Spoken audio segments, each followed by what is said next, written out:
Chegamos à mensagem de número 5 da Conferência Geração Final de fevereiro de 2023.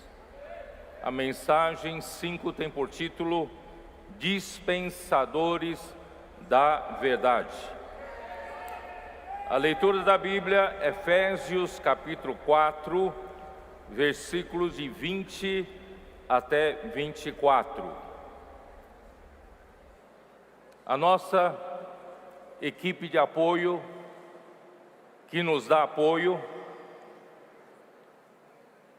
preparou todas as coisas e nos deixou uma tarefa para cada um. Eu vou ler aqui a direção que eles deram para essa mensagem. O fluir contínuo e constante da graça, levado a todas as pessoas em todas as partes desta terra, tem um resultado: a verdade. A realidade preenchendo tudo que é mentira, trazido pelos vácuos de poder dos quais Satanás se apropriou. Nosso viver de realidade é visto em justiça e santidade. Também o novo homem é criado em justiça e santidade, ou seja, é a expressão da única verdade no universo, o próprio Deus.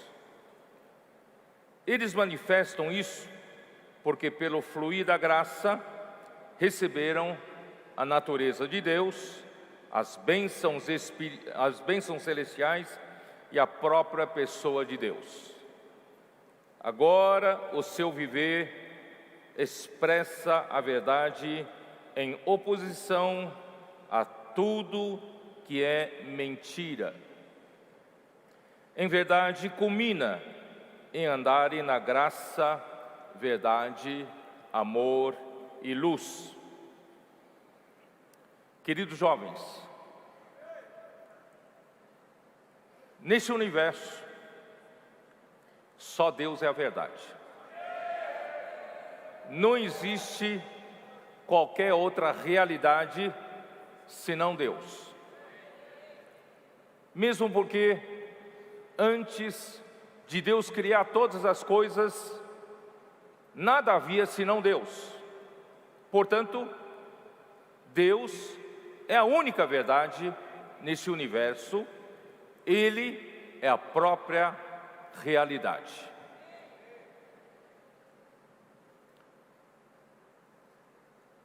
Todavia, o homem foi enganado pelo inimigo de Deus. Em forma de serpente, ele enganou a Eva e propôs um poder de julgamento, o juízo de discernir o bem do mal, sem Deus. E o homem, na sua inocência, caiu. Quando o homem comeu da árvore do conhecimento do bem e do mal, que Deus disse para não comer, essa desobediência trouxe o pecado. Romanos capítulo 5, versículo 12.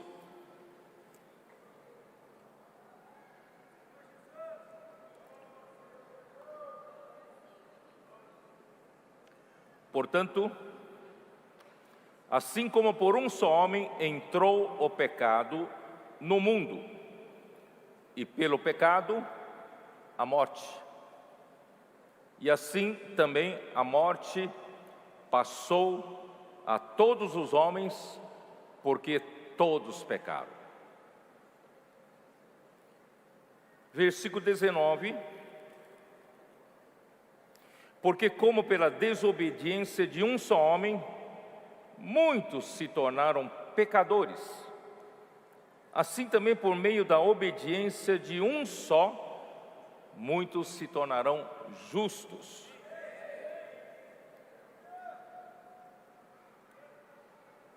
Mas, jovens, eu quero chamar a atenção uma coisa. Porque os cristãos, no geral, todos sabem que o pecado é o grande problema na queda do homem. Mas eu quero alertar vocês que antes do pecado entrar no homem, alguma coisa muito grave aconteceu.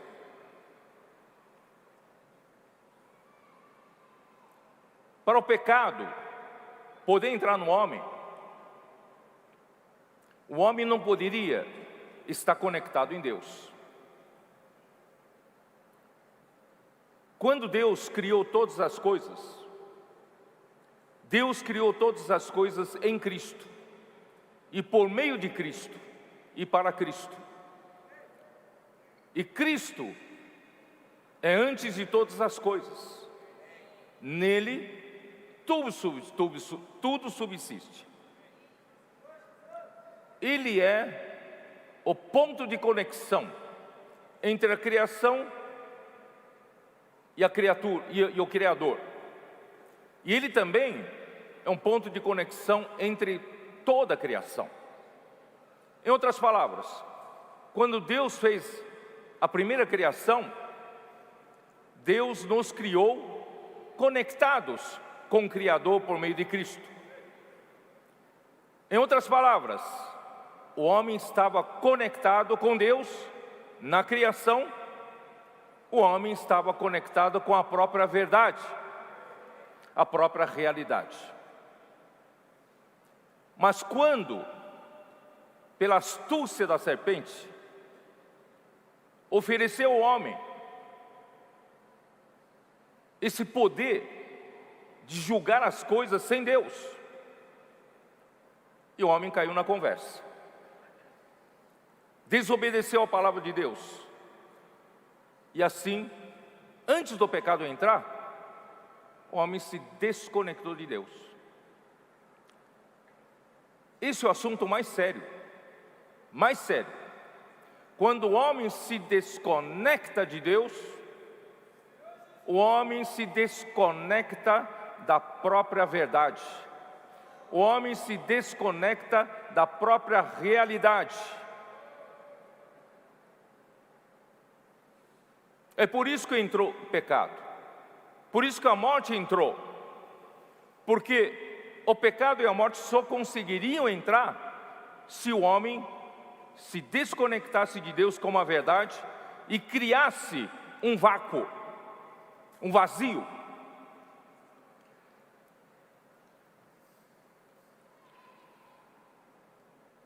Havia um anjo criado por Deus como líder dos anjos.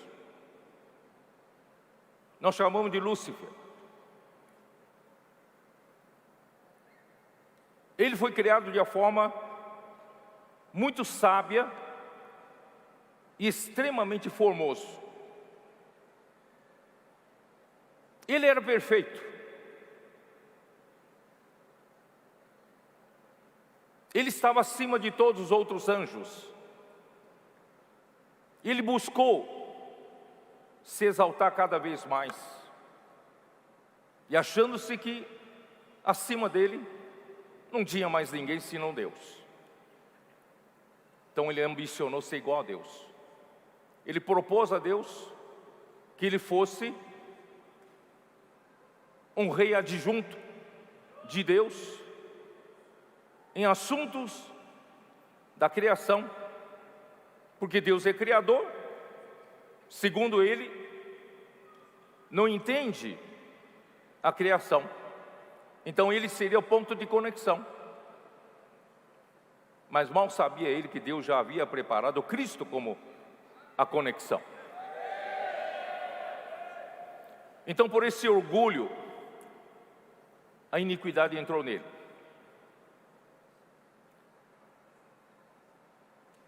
quando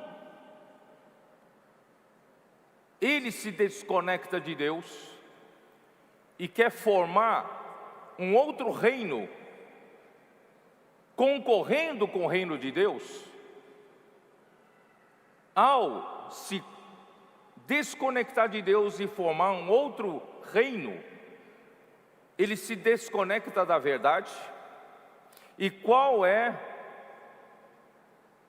o antagônico da verdade? Vocês não sabem? Mentira. A verdade, e ele não tem verdade, então ele vai ser o rei da mentira. Isso está na sua Bíblia, João capítulo 8, versículo 44. Dê uma olhada.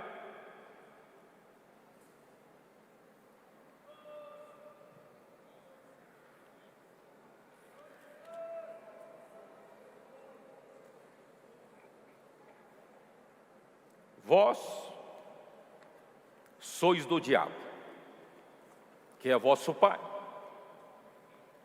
porque foi ele que nos desconectou de Deus, para pertencer ao mundo da mentira, ao reino da mentira, e querer satisfazer-lhe os desejos. Ele foi homicida desde o princípio, e jamais se firmou na verdade, porque nele não há verdade. Ele se desconectou da verdade e queria reinar no outro reino concorrente de Deus, então só pode ser reino da mentira. Quem está na mentira não está na verdade e não há nele verdade. Quando ele profere mentira, fala do que ele é próprio, porque é mentiroso e pai da mentira.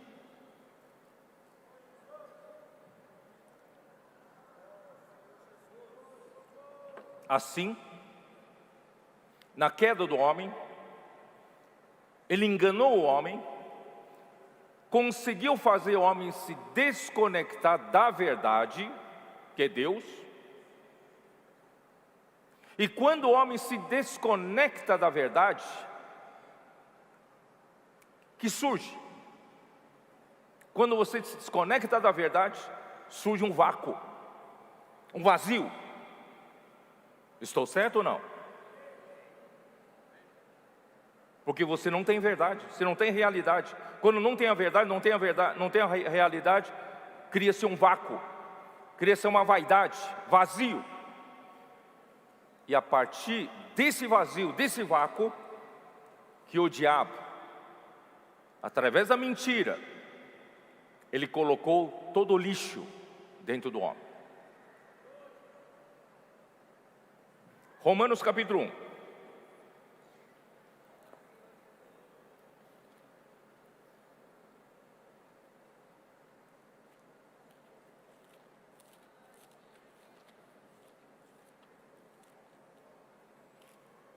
Versículo 18. A ira de Deus se revela do céu contra toda impiedade e perversão dos homens que detêm a verdade pela injustiça. Nós vimos nas mensagens de Efésios que a verdade produz, ou dela procedem a justiça e a santidade. Quem tem a verdade? Quem está conectado com a verdade? Quem está conectado com Deus, que é a realidade? Esse alguém vive uma vida de justiça e santidade, certo? E quando você se desconecta de Deus, que é a verdade, cria-se um vácuo, e o pai da mentira se aproveitou da situação e encheu-nos com a mentira. E aí, o homem se encheu de toda impiedade, toda perversão e injustiça. Vocês estão percebendo? Armadilha. Então não é só uma questão de pecado, tão simples assim. Nós perdemos a própria verdade, nós perdemos a própria realidade, e nós vivemos no mundo da mentira. O homem vive no mundo da vaidade, da ilusão. Nos carece a verdade.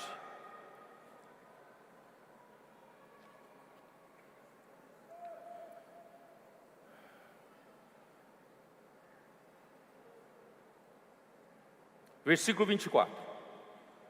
Por isso, Deus entregou tais homens à imundícia, pelas concupiscências de seu próprio coração, para desonrarem o seu corpo entre si, pois eles mudaram a verdade de Deus em mentira, adorando, servindo a criatura em lugar do Criador, o qual é bendito eternamente. Amém. Por causa disso, os entregou Deus a paixões infames, porque até as mulheres mudaram o modo natural de suas relações íntimas por outro contrário à natureza. Semelhantemente, os homens também, deixando o contato natural da mulher, se infamaram mutuamente em sua sensualidade, cometendo torpeza, homens com homens, e recebendo em si mesmo a merecida punição do erro. Vocês viram como o homem caiu no fundo do poço, quando se desconectou da verdade? Ao surgir esse vácuo da falta de verdade, o diabo nos encheu da mentira e todo o lixo.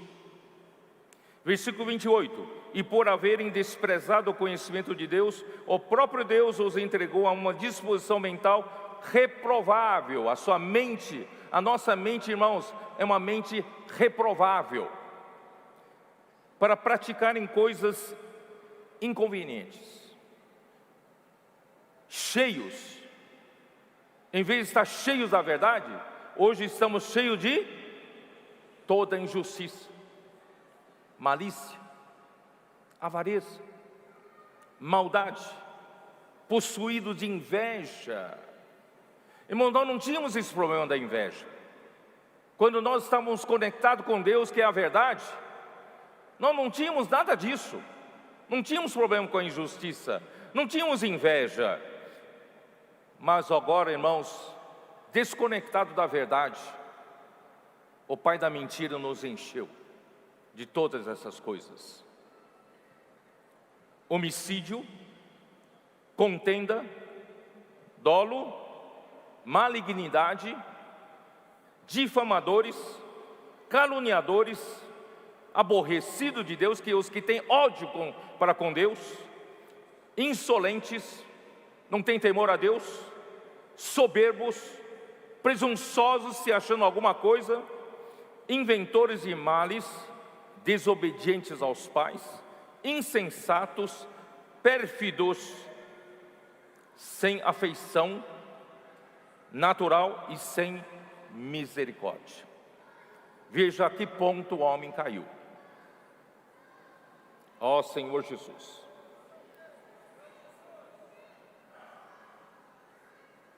E você pode traçar um paralelo com o que Paulo diz em Gálatas capítulo 5.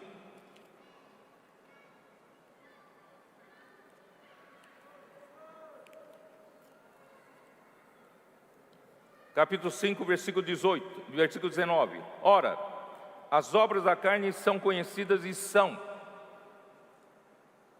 pelo vácuo que surgiu da verdade, nós passamos a ser enchidos dessas coisas: prostituição, impureza, lascívia, idolatria, feitiçarias, inimizades, porfias, ciúmes, iras, discórdias. Por isso que nós temos iras e discórdias entre nós, dissensões, facções, invejas, bebedices, glutonarias e coisas semelhantes a estas, a respeito das quais eu vos declaro, como já outrora vos preveni, que não herdarão o reino de Deus os que tais coisas praticam.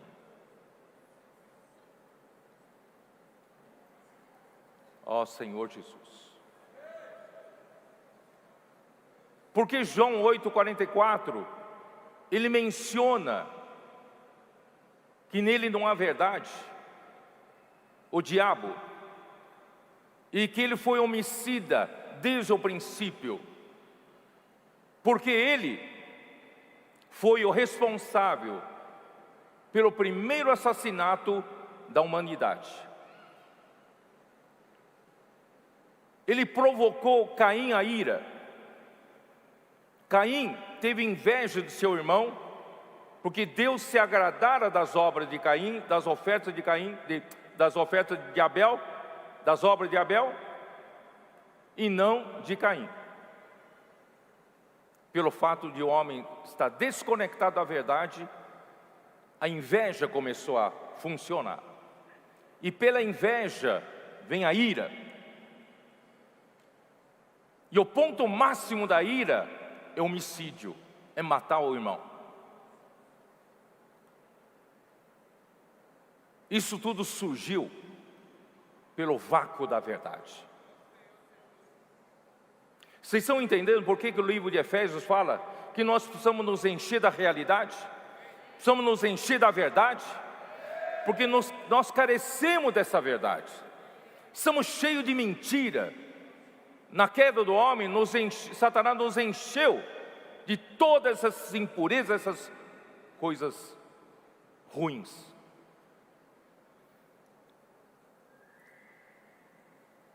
Ó Senhor Jesus, e nós estávamos mortos com tudo isso, com pecado. A morte então passou para todos os homens. Efésios capítulo 2. Ele nos deu vida, estando vós mortos nos vossos delitos e pecados. Na falta da verdade, nós morremos. Estamos cheios, não mais da verdade, mas em nossos delitos e pecados, nos quais andastes outrora, segundo o curso desse mundo, segundo o príncipe da potestade do ar, do espírito que agora atua nos filhos da desobediência. Nós passamos a ser governados pelo espírito que atua nos filhos da desobediência, entre os quais também todos nós andamos outrora, segundo as inclinações da nossa carne, fazendo a vontade da carne e dos pensamentos, fazendo a vontade da carne e dos pensamentos, e éramos, por natureza, filhos da ira, como também os demais. Mas irmãos, Deus, sendo rico em misericórdia, não nos deixou nessa situação miserável, cheio de toda a obra da carne, todas as impurezas e injustiças, mortos em nossos pecados e delitos, por causa do grande amor com que nos amou, e estando nós mortos em nossos delitos, Ele nos deu vida, juntamente com Cristo. Pela graça sois salvos. Pela graça sois salvos. Irmão, Deus começou a operar a salvação em nós. Aquele que foi desligado da verdade ficou à mercê do pai da mentira, que colocou todo o lixo nesse homem. Esse homem estava morto em seus delitos e pecados, mas agora Deus, sendo rico em misericórdia, com grande amor com que nos amou, irmãos, nós hoje fomos salvos pela graça. Jovens, qual é a salvação para uma pessoa que se desligou da verdade, que se encheu da mentira, de toda a impiedade? Qual é a nossa salvação? É a graça. É o rio da graça. Nós podemos ser conectados com Deus novamente. O homem perdeu o acesso à árvore da vida, mas Deus não fechou o fluir do rio que estava no jardim do Éden. Esse rio regava o jardim, mas ele saía repartindo em 4 braços para alcançar o homem. O homem que se desconectou de Deus, onde está o homem? Mortos em seus delitos e pecados. Deus então, pela graça, quer alcançar o homem, quer salvar o homem. E nos alcançou. Pela palavra do Evangelho, irmãos, Ele nos alcançou. Alguém pregou o Evangelho para você. Alguém serviu de canal da graça, chegou até você. Por isso como é importante você continuar sendo os canais, continuar sendo o canal da graça para outras pessoas. Que é graça? A graça é o próprio Deus. Que nós perdemos o jardim do Éden, o acesso a Ele pela árvore da vida.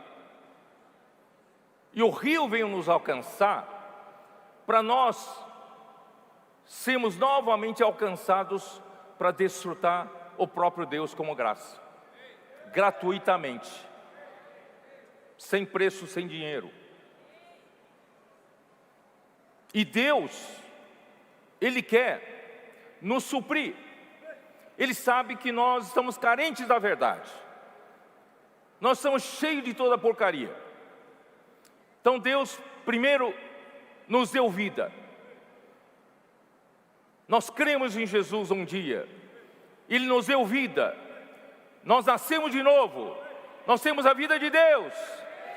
Mas a partir daquele dia, você precisa passar a desfrutar do rio da graça. Ele vai suprir você continuamente com a sua vida. Ele está suprindo você continuamente com a sua natureza santa.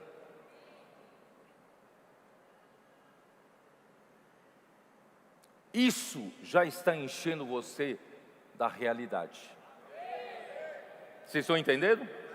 Não é que Deus vai primeiro nos dar graça, depois nos dá a verdade. Não. Quando Deus te deu a graça, Ele já está enchendo você da realidade.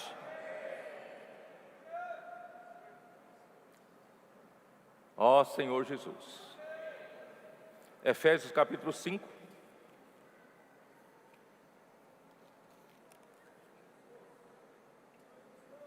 Versículo 25, como diz.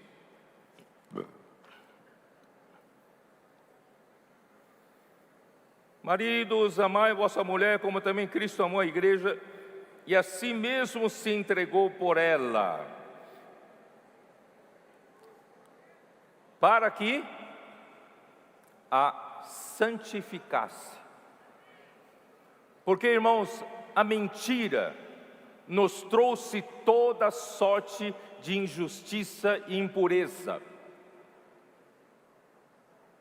Deus quer santificar a sua igreja. Deus quer santificar você. Mas como Deus faz para santificar você? Tendo-a purificado por meio da lavagem de água pela palavra. Esse rio da graça chega até você não de uma maneira abstrata. Esse rio da graça chega até você, irmãos, pela palavra. A palavra é um veículo que Deus usa para levar Ele mesmo até você, para levar a sua vida divina, para levar a sua natureza santa para a igreja, para você. É pela palavra. E a palavra nos purifica. Nos purifica de quê? Nos purifica de tudo aquilo que o pai da mentira nos encheu. Toda injustiça, toda impureza, a inveja, a ira, dolo, malignidade, não é isso? Malícia, prostituição. A palavra está nos limpando, está removendo essas coisas que a mentira nos deu. e está nos enchendo com a verdade, porque Deus é a verdade, a vida dele é a verdade, a natureza santa dele é a verdade, os atributos divinos, como justiça, santidade, a glória, são realidade, e as virtudes humanas de Cristo constituem a verdade no ser humano. Irmãos, nós estamos sendo supridos pela graça, e essa graça está nos restituindo, nos trazendo toda a realidade, toda a verdade que é Deus. Estamos sendo enchidos, estamos sendo preenchidos. Aquele vácuo que se criou na queda do homem, Deus está nos preenchendo.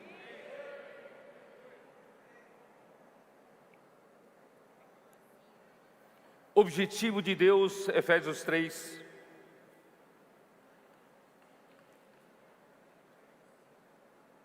Versículo 19. E conhecer o amor de Cristo que excede todo entendimento, para que sejais tomados de toda a plenitude de Deus. Deus quer nos preencher cada vazio criado na desconexão, na queda do homem. Deus quer substituir os elementos que Satanás colocou em você. Deus quer limpar, Ele quer colocar Ele mesmo, Ele quer colocar Cristo mesmo, encher você até a plenitude de Deus.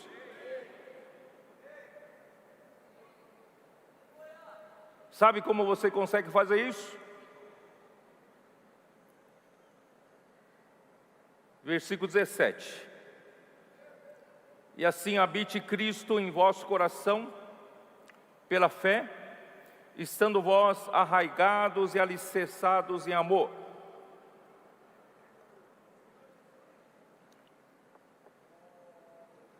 Em primeiro lugar, você precisa, o irmão André já falou, você precisa convidar Cristo.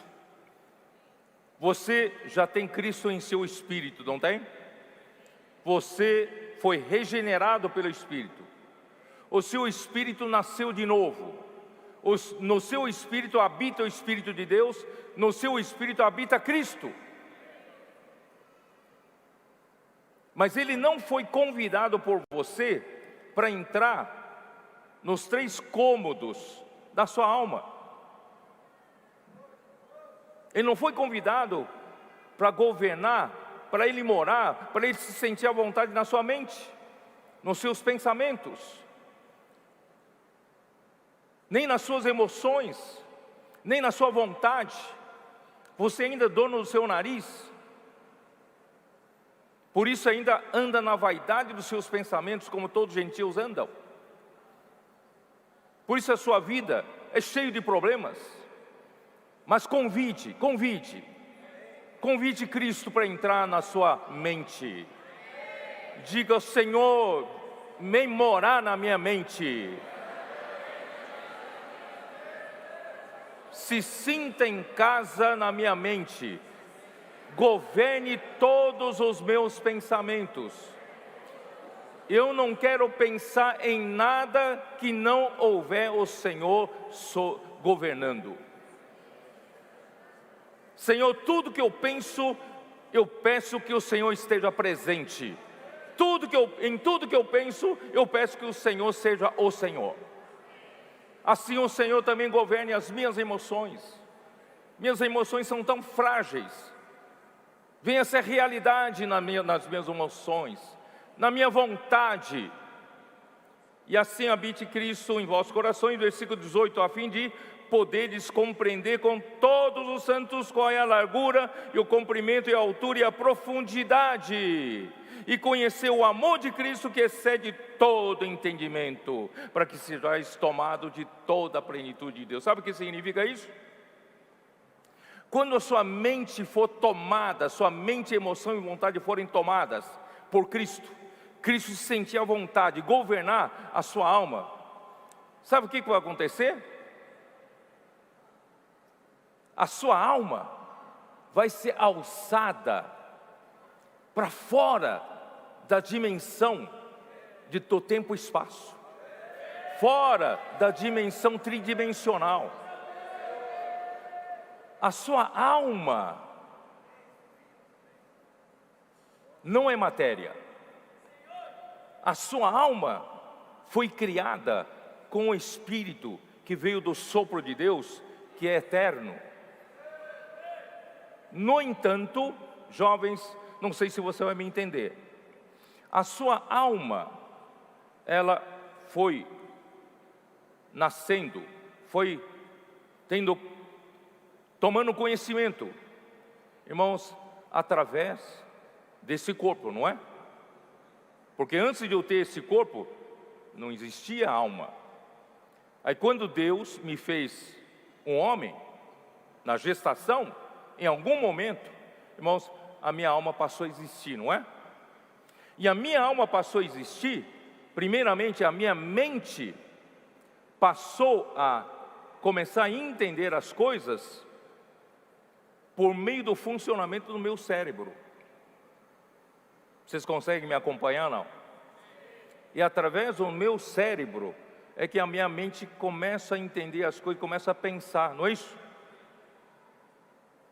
E a minha emoção segue, e a minha vontade, assim conforme eu vou crescendo, então eu cresci neste corpo. Então a minha alma está limitada ao que vejo, ao que eu sinto. Vocês conseguem me acompanhar, não? Existe um ditado popular no Brasil: o que os olhos não veem, o coração não sente. O que quer dizer isso?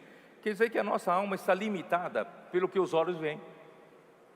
Por isso, irmão, nós acreditamos muito nas coisas visíveis. Nós não andamos pelas coisas invisíveis, andamos pelas coisas visíveis, porque a minha alma, que é eterna, que é uma eternidade que Deus colocou no meu coração junto com o meu espírito, mas ela ficou limitada pelo que eu sinto, o que eu vejo pelo corpo. Vocês estão me entendendo? Então, durante toda a minha vida, irmão, eu me limito a essa limitação, a essa restrição, porque o meu corpo restringe a minha mente, emoção e vontade. Mas agora, Deus quer alçar você para entender as coisas da outra dimensão, que a sua lógica humana, sua mente racional nunca entendeu, nunca vai entender. Então, quando você permite Cristo habitar no seu coração, quando Cristo passar a encher a sua mente, emoção e vontade, Ele vai alçar a sua alma a experimentar uma coisa que você nunca experimentou. Ele vai levar você para a dimensão de Deus. A sua mente passa a entender as coisas de Deus. Você passa a ganhar um entendimento espiritual que você nunca teve. Você não está tendo essa experiência?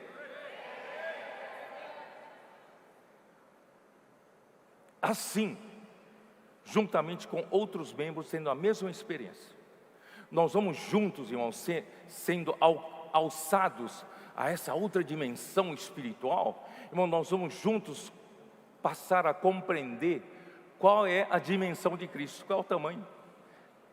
A dimensão de Cristo é infinita. Juntamente com os outros irmãos, nós vamos passar a entender a largura, comprimento, altura e a profundidade. Como? Convivendo com os irmãos, na imersão, nos testemunhos, nas experiências, nos milagres que operam em nós. Nós vamos aprendendo uns com os outros, ao mexer o caldeirão, ao pregar o evangelho juntos, não é? Ao cuidar das pessoas na rede de cuidado, a falar uns com os outros, mexendo o caldeirão na imersão da palavra. Irmãos, nós estamos aprendendo uns com os outros, não estamos? Nós estamos passando a compreender qual a dimensão de Cristo. É muito mais do que eu pensava.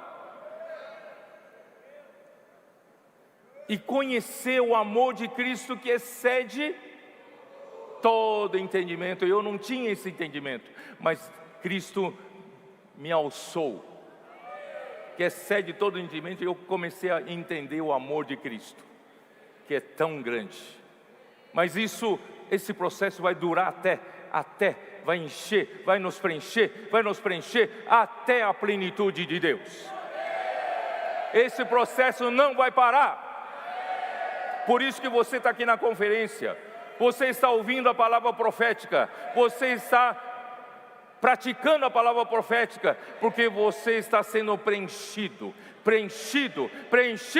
até a plenitude de Deus.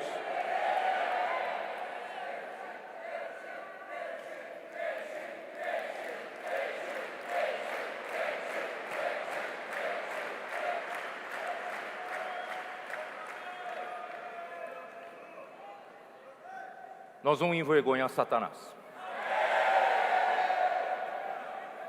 Ele pensou que ganhou a guerra. Ele pensou que ao desconectar de Deus, criou-se um vácuo. Ele colocou toda a sorte de pecado dentro do homem. Ele venceu a guerra. Não. Pela graça, Deus nos deu vida. Deus nos salvou. E agora Deus está nos preenchendo com Ele mesmo, através de Cristo, a própria realidade, a própria graça, a verdade, irmãos, estão nos enchendo, preenchendo até a plenitude de Deus. Nós vamos derrotar Ele.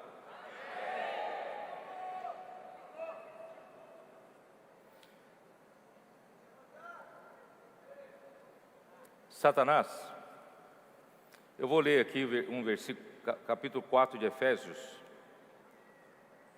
versículo de 22 para vocês.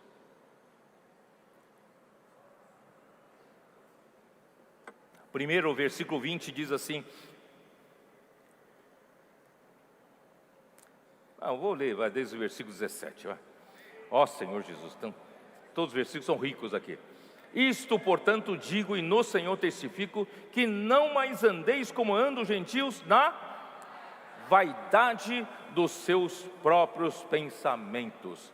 Irmão, não precisamos mais ficar andando nesse vácuo, na ausência da verdade.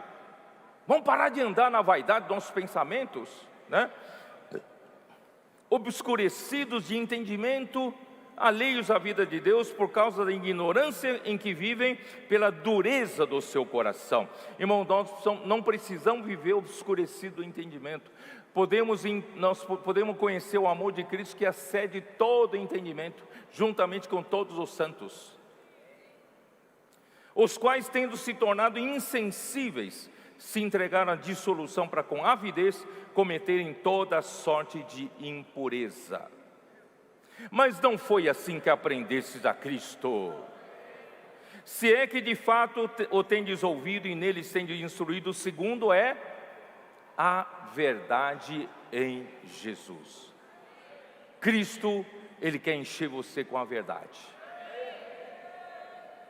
No sentido de que quanto ao trato passado, vos despojeis do velho homem, que se corrompe segundo as concupiscências do engano. Esse engano aqui, irmãos, é o diabo. Esse engano é uma pessoa. Apocalipse, dê uma olhada, Apocalipse 12, versículo 9.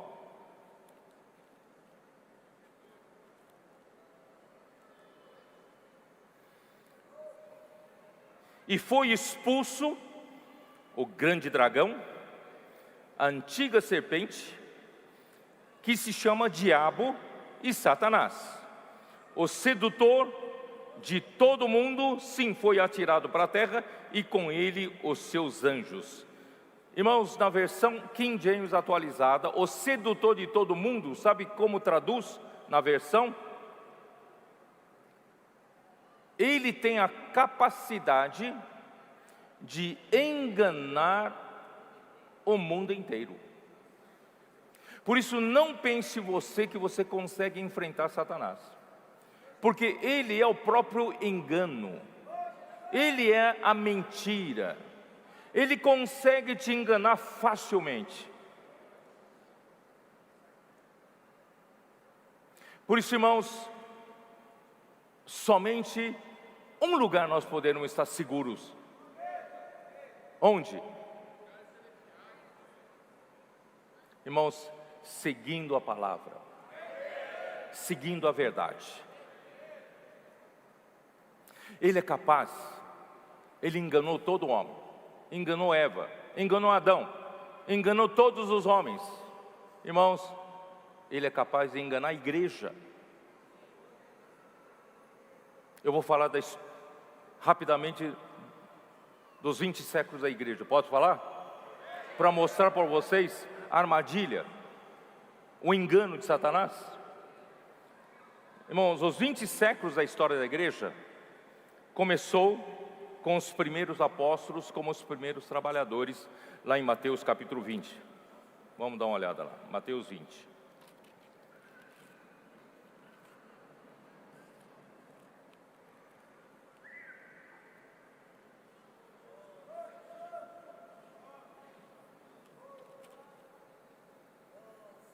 Porque o reino dos céus é semelhante a um dono de casa que saiu de madrugada para salariar trabalhadores para a sua vinha. Essa vinha é a igreja.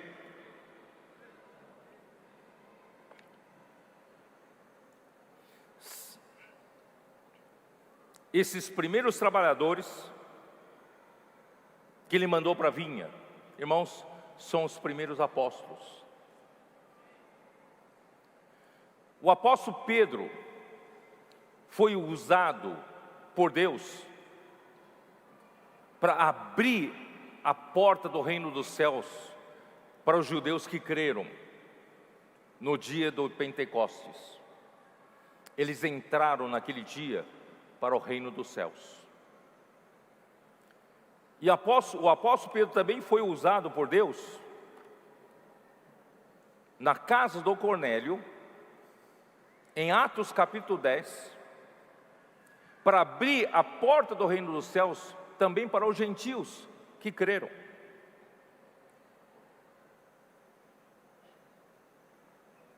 Deus, ele deu intrepidez para Pedro, juntamente com João e com outros 10 apóstolos.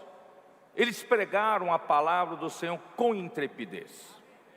Foram presos, ameaçados de morte, foram proibidos de pregar em nome de Jesus, mas eles não pararam de pregar em nome de Jesus. E Deus usou-os para abrir um caminho, não só gerar a igreja, abrir um caminho da pregação da palavra. E a palavra profética estava com Pedro. Até que naquela experiência de ir para a casa do Cornélio, Pedro recebeu uma visão, descia um lenço do céu, onde havia toda sorte de quadrúpedes e toda sorte de animais imundos, e veio uma voz de Deus, dizendo: pega, mata e come. Ele disse: não, de jeito nenhum, nunca entrou na minha boca qualquer coisa imunda. Assim foi por três vezes. Aí quando ele viu a salvação dos gentios na casa de Cornélio, ele entendeu que Deus também queria salvar os gentios, porque os gentios eram considerados como animais imundos pelos judeus. Deus também ama os gentios. Deus ama o mundo, Deus quer salvar-nos. Por esse conceito, essa dificuldade que Pedro tinha, Deus então teve que levantar um outro apóstolo, Paulo. Paulo foi um opositor da igreja, mas Deus o chamou, Deus o designou apóstolo, Deus passou a falar por meio dele a palavra profética. E aí o evangelho prosperou no mundo dos gentios, desde Antioquia, Cilícia, Lígia, Galácia, toda a Galácia, Ásia Menor, atravessando por Trode, alcançaram Macedônia, ele alcançou Macedônia, alcançou a Grécia, alcançou, Corinto, Acaia, toda a Acaia. E depois, na sua terceira viagem, alcançou Roma. Irmãos, o evangelho no mundo ocidental, irmão, quem foi responsável em espalhar esse evangelho foi Paulo. E como foi feita a obra de Deus no tempo de Paulo? É pela palavra profética. A palavra fazia a obra. Ó Senhor Jesus. A palavra fazia a obra. Mas, irmãos, no tempo de Paulo, esse diabo, que tem a capacidade de enganar o mundo inteiro, ele passou a atuar.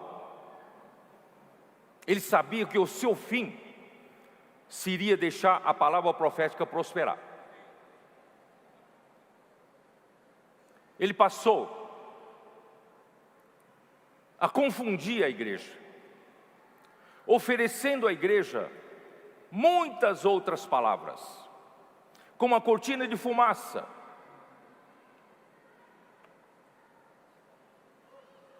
Eu vou ler alguns versículos para vocês. 1 Timóteo, capítulo 1.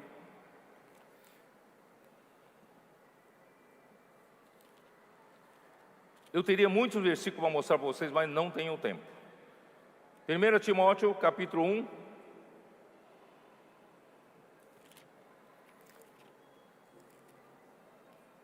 Versículo 3. Paulo diz: quando eu estava de viagem rumo da Macedônia, te roguei permanecesses ainda em Éfeso, para admoestares certas pessoas, a fim de que não ensinem outra doutrina. Sabe o que quer dizer isso? Não ensinem, não tragam outros ensinamentos. O que vai levar a cabo a vontade de Deus, o que vai fazer a obra de Deus ir adiante, irmãos, é a palavra profética. Os outros ensinamentos, irmão, podem ser bons ensinamentos, podem até ser bíblicos, mas, irmãos, não produzem a vontade de Deus. Não sou eu que estou dizendo, continua lendo. Nem se ocupem com fábulas e genealogias sem fim, que antes promovem discussões do que o serviço de Deus na fé. Esse serviço aqui é oikonomia, a obra de Deus na fé, a economia de Deus na fé, o plano que Deus traçou para o homem, que é produzido na fé. Em outras palavras, não sei se vocês entenderam aqui, a única palavra que produz a obra de Deus, que promove a obra de Deus, que faz a vontade de Deus, irmãos, era a palavra profética. Mas Satanás veio confundir a igreja com muitas outras palavras. Os judaizantes de Jerusalém ficaram com inveja de Paulo, porque a igreja em Jerusalém foi a primeira igreja levantada, onde estavam 12 apóstolos, seria a grande igreja, a maioria grande, né? E o evangelho estava prosperando por Paulo. Eles passaram a ter inveja, passaram a percorrer as igrejas onde Paulo pregava no mundo dos gentios, para dizer o quê?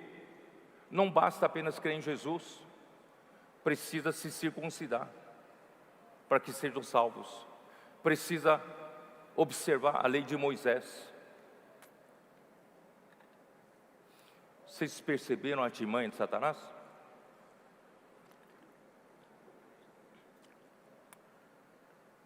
Eles iam para todas as cidades para confundir a igreja. Mas não só isso, quando Paulo alcançou o mundo dos gentios, ele encontrou um ambiente da filosofia grega. A filosofia, né? Começaram a pregar filosofia na igreja. Também encontraram próprios judeus crentes. Pela tradição, eles passavam de geração em geração, irmãos, muitas fábulas, judaicas, muitos mitos de antigamente, muitas histórias que não estão na Bíblia, falando dos personagens de antigamente, e eles falavam por curiosidade e pregavam uns aos outros e se distraíram com essas coisas. Aí no versículo 5, Paulo fala assim: ora, o intuito da presente admoestação visa o amor que procede de coração puro e de consciência boa e de fé sem hipocrisia. Sabe o que quer dizer isso? Paulo falou assim: eu não estou aqui para exaltar só a minha pregação, não estou preocupado a dizer que só eu falo a palavra de Deus. Eu quero dizer para vocês que realmente a palavra profética vem de Deus. É essa palavra que produz a economia de Deus da fé. Meu coração é puro, a minha consciência é boa, a minha fé é sem hipocrisia.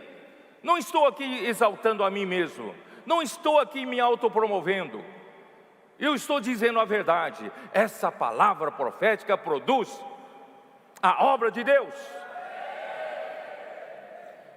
Desviando-se algumas pessoas dessas coisas, perderam-se em loquacidade frívola. Essas pessoas passaram a discutir, passaram a falar essas coisas e tal, eles se perderam em... O que é loquacidade frívola? Quem tem os Strongs, dá uma olhada. São conversas vazias. Vocês perceberam?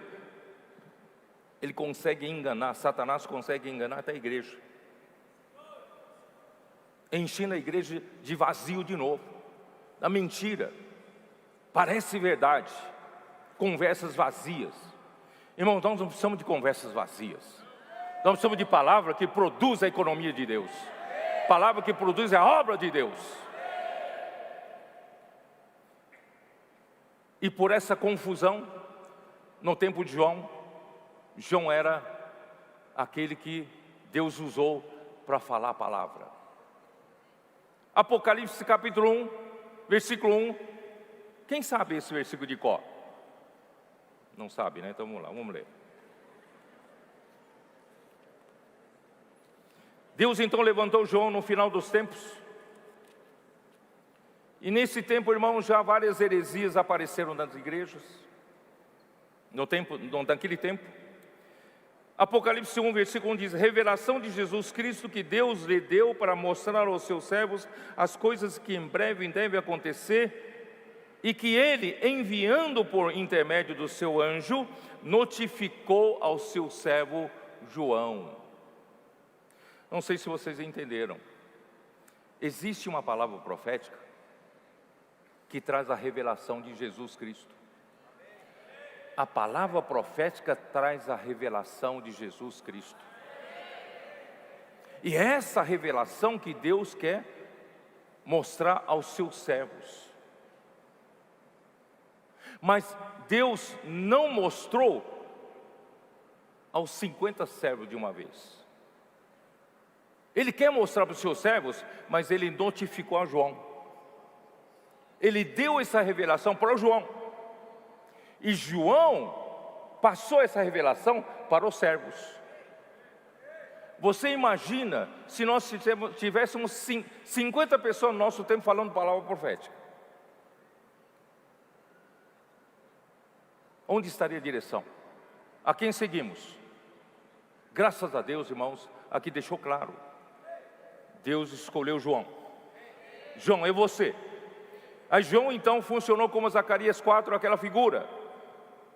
A palavra profética que Deus deu como revelação para João era como aquele azeite dourado. E azeite dourado não caía diretamente no candelabro, caía em um vaso. Esse vaso é formado por quem? Esse vaso é formado pelos servos. E quem são esses servos? São todos os amantes da palavra. São vocês. Vocês que amam a palavra, vocês que são simples para receber a palavra, recebem a palavra como uma palavra que vem de Deus e de fato é de Deus. e vocês são simples para obedecer e praticar. Vocês são esses vasos. Esses vasos vão fazer a igreja brilhar. Vocês vão voltar para suas cidades, vocês vão fazer as igrejas brilharem. Mas a fonte é uma só. Mas será que é só? Deus só fala por Ele? Mas Deus, a Bíblia assim nos mostra, é assim que funciona.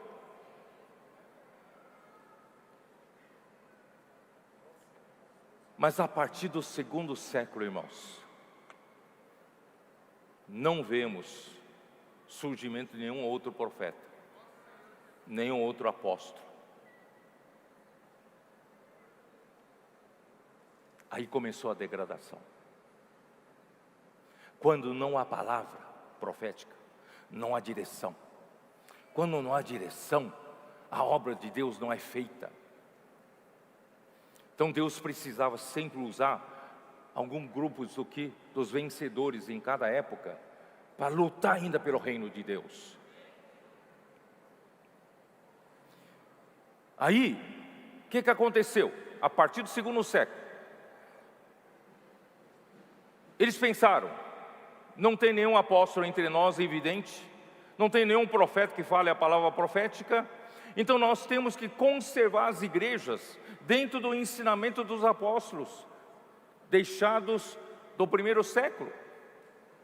Para que isso não se perca, nós precisamos formar um grupo de líderes na obra entre as igrejas, para que conservem as igrejas dentro do ensinamento dos apóstolos. Bom, a intenção é boa, Vocês perceberam ou não?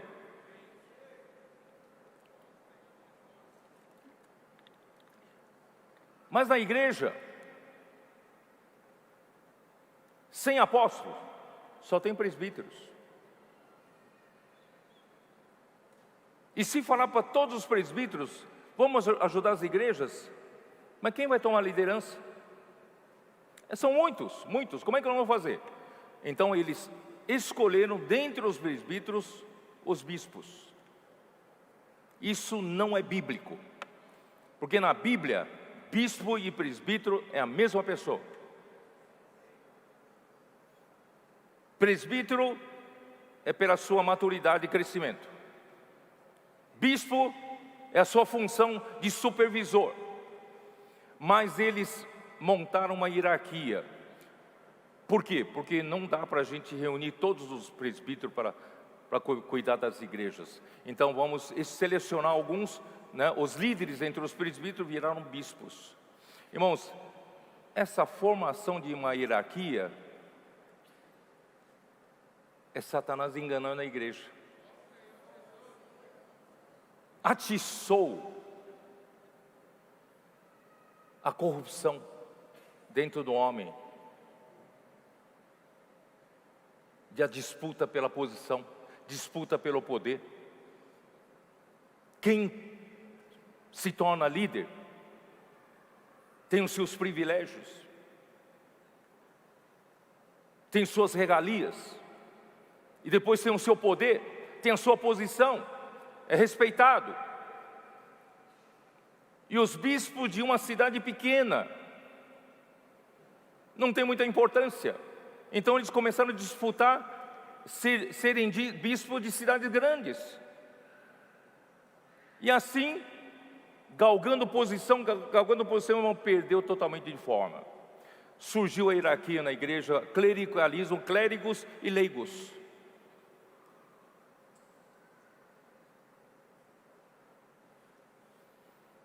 Senhor Jesus, meu tempo está acabando, mas eu tenho muita coisa para falar para vocês.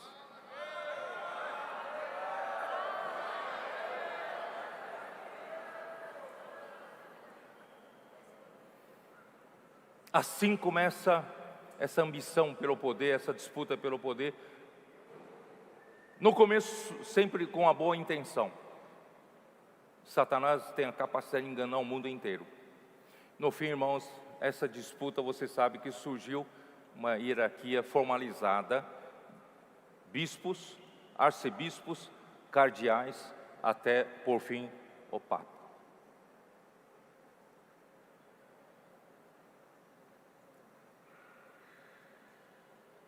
Paralisou a igreja. Parou a obra de Deus. Deus precisava restaurar isso. Então, no século XVI, Deus então usou a reforma. Havia muitos erros da igreja em Tiatira. Esses reformadores queriam sair desses erros. Mas, irmãos, infelizmente, trouxe muitos vícios.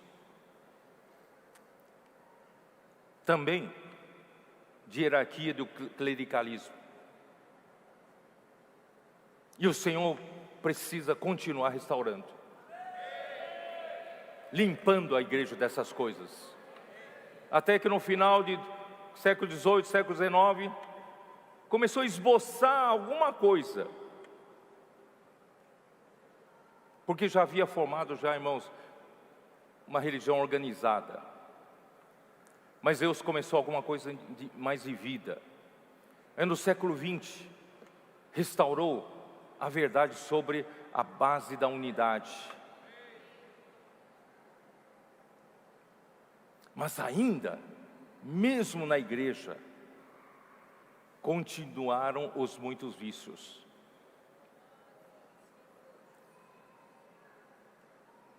Até que chegaram os nossos dias.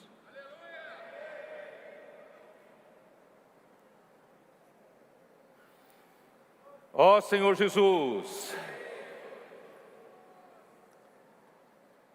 Eu esqueci de ler um versículo, eu vou ler para vocês. Provérbios 29.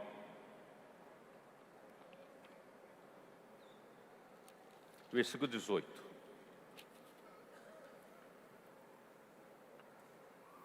Não havendo profecia, o povo se corrompe. Acabou a palavra profética, a partir do século II, a igreja se corrompeu. Mas o que guarda a lei, esse é feliz. Deixe-me ler na versão King James atualizada, acho que esclarece um pouco, deixe-me ver. Provérbios. Quem tem, dá uma olhada? 29, 18. King James atualizado fala assim: um povo que não aceita a revelação do Senhor é uma nação sem ordem. Quem obedece à palavra de Deus é feliz. Vou repetir essa versão. Um povo que não aceita a revelação do Senhor, não aceita a palavra profética, é uma nação sem ordem, não tem ordem. Quem obedece à palavra de Deus é feliz. Você é feliz?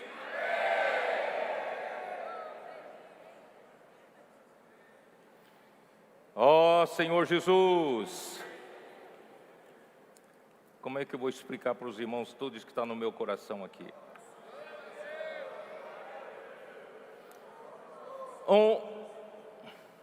O sistema religioso que se formou aqui no cristianismo, entre nós, lá fora. Se algum jovem ou algum irmão se converteu, ama o Senhor e quer servir ao Senhor, dentro do sistema clericalismo, clérigos e leigos, o que esse jovem ou esse irmão tem que fazer para servir ao Senhor? Tem que ir para algum seminário, para ir para alguma faculdade teológica, não é isso? Para poder formar um clérigo, para ele poder servir ao Senhor. Irmãos, isso é o que esses 19 séculos da degradação formaram. Aí no último ano do seu curso teológico, ele precisa se preocupar quando ele se formar, se tornar um clérigo. Ele precisa o quê? ou ser contratado por alguma igreja, entre aspas, ou ele ter a sua própria igrejinha, é ou não é? Então ele precisa buscar o quê? Precisa aprender como montar a sua igreja. Não raramente a gente vê, irmãos, um pastor recém-formado, ele então consegue um pequeno rebanho, quem sabe formado por seus próprios parentes, amigos e pessoas que ele prega o evangelho, junta ali umas 15 pessoas, já aluga uma garagem com uma porta, coloca um púlpito, compra uma guitarra, uma bateria e compra um aparelho de som para 500 pessoas. Com 15 pessoas tem um púlpito, com 15 pessoas tem um conjunto musical, com 15 pessoas tem um aparelho de som e bateria.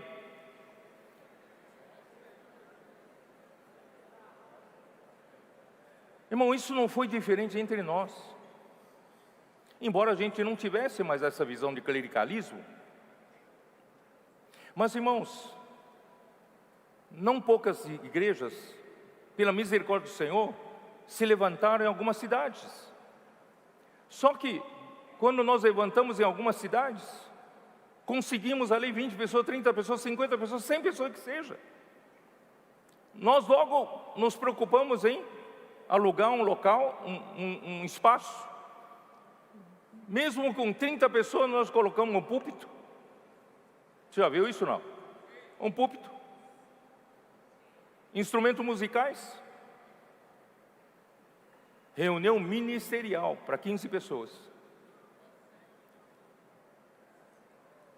Sabe o que quer dizer isso? Quer dizer, irmãos, nós recebemos esse legado desses 19 séculos de degradação na igreja e nós não percebemos. Satanás é capaz de enganar o mundo inteiro. Isso travou a igreja.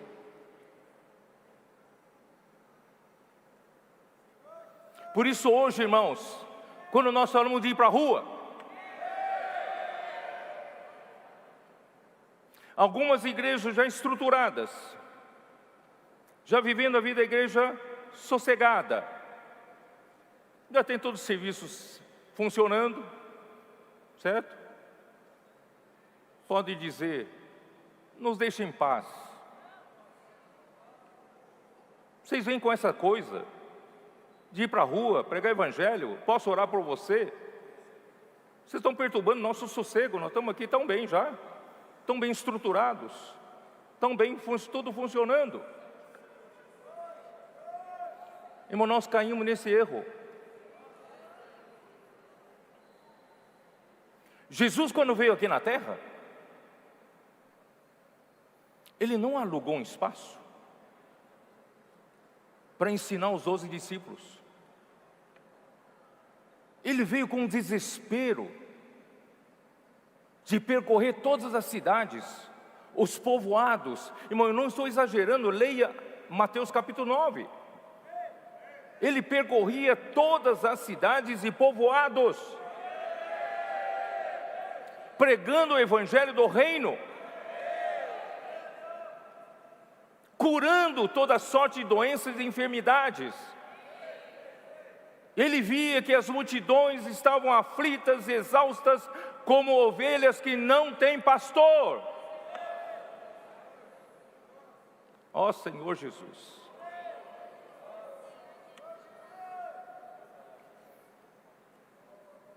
Ezequiel capítulo 33, capítulo 34, Deus disse: vocês, pastores de Israel, vocês se apacentam a si mesmos, vocês não se preocupam com as minhas ovelhas, vocês estão sossegados na sua estrutura, vocês estão sossegados naquilo que vocês montaram, e ali vocês são respeitados, honrados, mas eu tenho muitas ovelhas afora.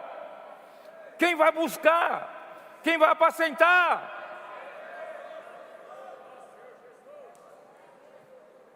Vamos sair do nosso comodismo.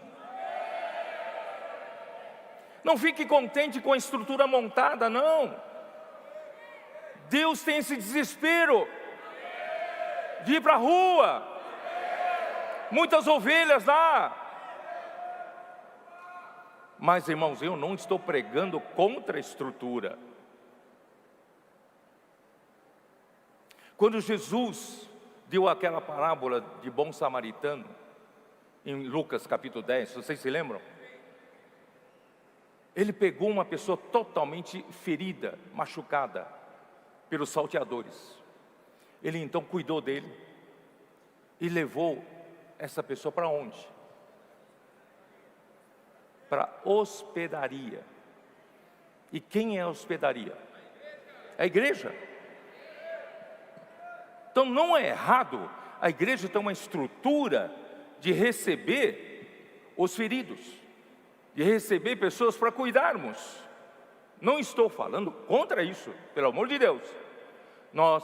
Só que, irmãos, a estrutura é segundo a demanda que a gente cria. Não é montar a primeira estrutura, é ir para a rua primeiro. Sei se seus irmãos estão me entendendo. O cristianismo inverteu isso. Primeiro monta a sua igreja. Irmão, primeiro ir para a rua. Aí conforme pessoas que nós trazemos para cuidar, então precisamos de estrutura de serviço. Precisamos de um espaço, não é? Precisamos de cadeiras. Precisamos da palavra para nutrir. Mas, irmãos, não ponha toda a sua atenção na estrutura. Porque se você colocar seus olhos só na estrutura, você acomoda. Se você colocar seus olhos na estrutura, você começa a perceber que aqui você é honrado, aqui você é respeitado. Você passa a gostar dessa estrutura até de poder, de privilégio, de prestígio. Mas ao passo que você colocar os olhos na rua você não é reconhecido como um irmão responsável. Na rua você não é conhecido como um grande cooperador, um grande pregador, não. Na rua você é um que está buscando ovelhas. Na igreja você nunca é expulso por um segurança. Mas lá fora você passa por uma humilhação de ser expulso. Isso faz bem para nós.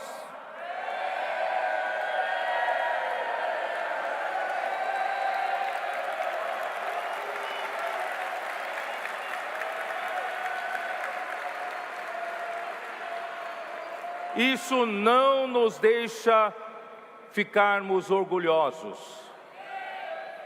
sempre humildes. Por isso, irmãos, a estrutura é necessária, é extremamente necessária. Mas a minha missão diante do Senhor é ter essa estrutura para cuidar das ovelhas, edificar a igreja, ajudar no crescimento, transmitir a palavra profética para eles, mas é ajudá-los também a saírem comigo como canais da graça para buscar mais pessoas lá fora.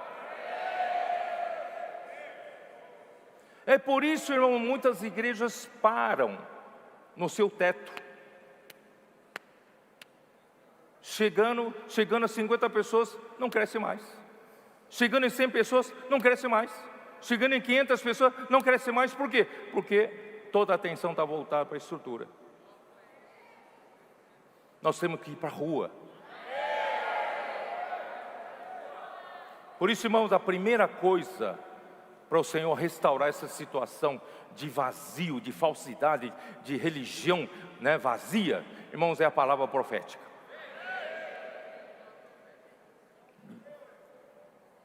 Me desculpe, vou avançar mais alguns minutos, posso?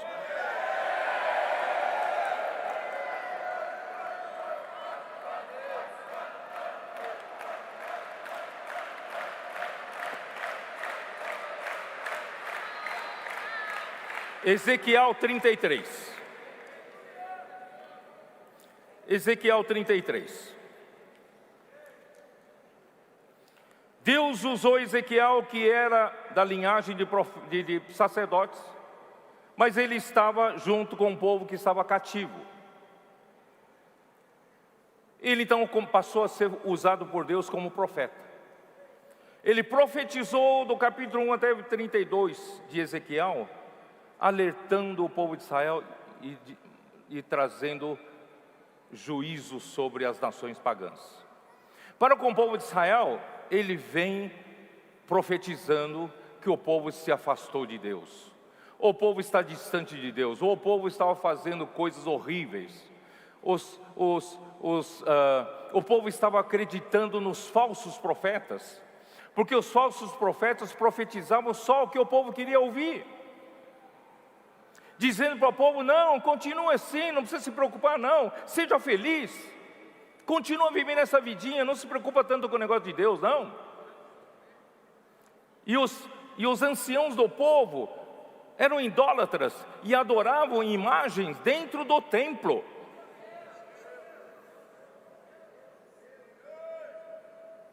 Eles preferiam ouvir falsos profetas porque falavam palavras bonitas. Irmãos, hoje podemos cair na mesma situação. Aí quando chegou no capítulo 33, irmãos, sabe o que aconteceu? Jerusalém caiu. Jerusalém, que era tida como uma cidade santa, onde Deus escolheu para pôr seu nome, era impossível pelos falsos profetas, era impossível de cair. Mas caiu. O profeta Ezequiel vem alertando, vem falando, vem advertindo, falando palavra profética, e ninguém ouvia. Mas quando a cidade caiu, eles perceberam: opa, tem um profeta. Tem um profeta aqui que fala verdadeiramente da parte de Deus. Porque o que ele fala se confirma. Aqueles falsos profetas, as palavras não se confirmaram. E agora esse profeta se confirma. Aí, irmãos, quando chega no capítulo 33, dá uma lida. Eu vou ler na King James atualizado. Versículo 30. Quanto a ti, ó filho do homem, teus paisanos estão comentando sobre a tua pessoa. Agora estão comentando sobre Ezequiel. Perto dos muros e junto às portas das casas, dizendo uns com os outros: vinde, ouvi a mensagem que vem da parte do Senhor. Finalmente descobriram que alguém estava falando a mensagem da parte do Senhor. Assim começou a restauração. Só que ainda carregava todos os vícios. Versículo seguinte: o meu povo vem a ti como costuma fazer. Ainda vivia no costume, vivia no convencional, no tradicional. Costuma fazer e se assenta para ouvir a tua pregação, mas não coloca a palavra em prática. Ouve, e não pratica. Com a boca eles chegam a expressar louvor e devoção. Puxa, como louvo ao Senhor, como amo ao Senhor, maravilhoso é o Senhor. Mas o coração dessa gente dá mais importância ao lucro, estão ávidos por ganhos injustos, mais preocupado pelos interesses próprios, mais preocupado com a sua estrutura que ele montou, onde ele tem prestígio, onde ele tem privilégios. Para esse povo, o profeta se assemelha a um poeta ou cantor romântico. Irmãos, eles fazem de um poeta um showman, um homem que apresenta um show. Você paga o ingresso, assiste o show de um poeta, assiste o show de um cantor romântico, e você exige que ele cante bem. Um cantor romântico que entoa cântico de amor com bela voz, porque se não tiver bela voz, ninguém vai ouvi-lo. E toca-se um instrumento musical virtuosamente, tem que tocar bem instrumento, quer dizer, o profeta tem que ser completo, para entreter o povo, não é isso? Mas não ouve como palavra profética. Porquanto eles ouvem as tuas palavras, mas de fato não as colocam em prática em suas próprias vidas. Mas graças a Deus vocês são diferentes. Assim, quando tudo isso acontecer, e em verdade breve estará ocorrendo, todo esse povo compreenderá que um verdadeiro profeta de Deus esteve pregando entre eles. O irmão Dong, nesses 40 anos, irmãos, ele preparou uma geração que saiu do Egito. Ele roeu osso, passou por todas as dificuldades, toda a nossa rebeldia, desobediência. Graças a Deus, irmãos, ele preparou uma geração, ele preparou um fundamento. Mas quando ele partiu para o Senhor, a partir de 2017, o Senhor passou a nos dar uma coisa preciosa chamada palavra profética. Não que no tempo dele não tinha, mas ficou mais evidente. E toda a palavra profética se cumpria. Ele começou a turbinar todas as ferramentas a partir do comportamento dinâmico. E com a comportamento dinâmico, irmão, obrigou a igreja a ter central de acolhimento, obrigou a igreja a ter rede de cuidado, não é isso? O Avança Jovem, então, também prosperou. Rede de conectada das mulheres, rede dos homens de cuidado, homens de oração. Expo Livro, graças ao Senhor, turbinado também. Bucafé, SEAP, mais comportores que brotam da terra em todo lugar. Nós somos apenas, não muito mais que 400 comportores nas ruas do Brasil, mas as pessoas nos encontram em todo lugar. Deus está nos multiplicando. Irmão, isso está acontecendo por causa da palavra profética. Então, a primeira coisa que ele tem que restaurar, irmãos, é a palavra profética. No capítulo 34, ele restaura, irmãos, nossa atenção de ir para a rua resgatar ovelhas e cuidar das ovelhas. Então nós passamos a ir para a rua. Posso orar por você? Não ficamos trancados em quatro paredes. Levamos a igreja toda para a rua. No capítulo 36 de Ezequiel, ele tirou de nós um coração insensível, duro, coração de pedra, que não compreendia o que o Senhor está fazendo. Ele colocou um coração de carne. Ele pôs dentro de nós um espírito novo, um coração novo. E Ele também nos deu o seu espírito. Para mim, irmãos, o seu espírito aqui são 7 espíritos. Irmãos, a partir daí, irmãos, a palavra profética começou a funcionar. E na pandemia 2020, o Senhor praticamente obrigou todas as igrejas a ouvirem a palavra profética. Não tínhamos mais outra coisa para fazer. Tudo ficou parado, nenhuma igreja tinha atividade, e todos semanalmente acompanhavam a palavra profética. As igrejas foram alinhadas pela palavra profética. Deus começou a mostrar para nós: esse é o meu caminho, essa é a salvação da igreja. Eu vou fazer a minha obra por meio da palavra profética. E o Senhor fez com que nós andássemos nos seus estatutos e guardássemos a sua palavra, praticando a palavra. Irmãos, aí veio a imersão na palavra. E coisa maravilhosa. Nós não inventamos nada, irmãos. O Espírito fez conforme a palavra. Irmãos, infelizmente meu tempo acabou. Ó Senhor Jesus. Irmãos,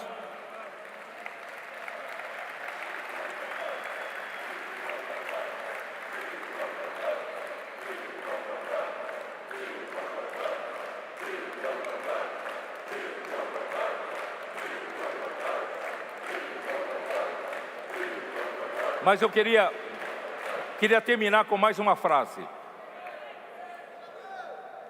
Sabe por que vocês jovens estão nessa conferência? Porque Deus quer fazer de vocês uma geração que esteja liberta desses efeitos da degradação da igreja dos 19 séculos. Que vocês sejam restaurados, para ter um coração novo, espírito novo, para amar a palavra profética e reconhecer que a palavra profética faz a obra de Deus. Irmãos, e vocês seguirem simples, E o Senhor vai usar vocês. E vocês vão ajudar os adolescentes. Os adolescentes estão fazendo um trabalho fabuloso nas igrejas. Com a simplicidade que eles têm, eles não têm complicação, não têm conceito nenhum. Saem para orar pelas pessoas, mas eles precisam de maturidade de vocês. Vocês são mais maduros, vocês têm mais conteúdo, mas também ao mesmo tempo mais suscetível a essa formatação de antigamente. Vamos nos desformatar. Vamos seguir o Espírito. Deus quer uma geração aqui de jovens que Ele tenha liberdade para usar. Vamos conquistar essa terra. Quando vocês cantaram um dia atrás que nós declaramos guerras a Satanás. De um lado eu fiquei contente, mas por outro lado temeu aqui dentro de mim. Me deu um frio na barriga. Falei, ó Senhor Jesus. Mas irmãos, eu conto com vocês. Deus conta com vocês. Nada de vaidade, mas cheio de realidade. Não vamos só mostrar fachada. Nós temos realidade. Nós praticamos a palavra, seguimos a palavra, fazemos imersão na palavra, pregamos o evangelho, edificamos a igreja. Deus abençoe vocês. Amém.